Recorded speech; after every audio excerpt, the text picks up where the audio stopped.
The minority were in some other racket or hustle. Boosters, numbers runners, or dope peddlers, and I guess that everyone who lived in the house used dope of some kind. This shouldn't reflect too badly on that particular building because almost everyone in Harlem needed some kind of hustle to survive and needed to stay high in some way to forget what they had to do to survive. It was in this house that I learned more about women than I ever did in any other single place. It was these working prostitutes who schooled me to things that every wife and every husband should know. It generally would be after their morning rush, but let me tell you about that rush. Seeing the hallways and stairs busy any hour of the night with white and black men coming and going was no more than one would expect when one lived in a building out of which prostitutes were working. But what astonished me was the full house crowd that rushed in between, say, 6 and 7:30 in the morning, then rushed away, and by about 9, I would be the only man in the house. It was husbands who had left home in time to stop by this St. Nicholas Avenue house before they went on to work. Of course, not the same ones every day, but always enough of them to make up the rush.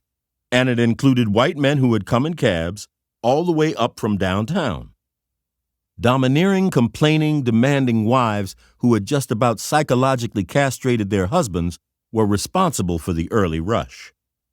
These wives were so disagreeable and had made their men so tense that they were robbed of the satisfaction of being men. To escape this tension and the chance of being ridiculed by his own wife, each of these men had gotten up early to come to a prostitute. The prostitutes had to make it their business to be students of men. They said that after most men passed their virile 20s, they went to bed mainly to satisfy their egos. And because a lot of women don't understand it that way, they damage and wreck a man's ego. No matter how little virility a man has to offer, prostitutes make him feel for a time that he is the greatest man in the world. That's why these prostitutes had that morning rush of business. More wives could keep their husbands if they realized their greatest urge is to be men. Most men, the prostitutes felt, were too easy to push around.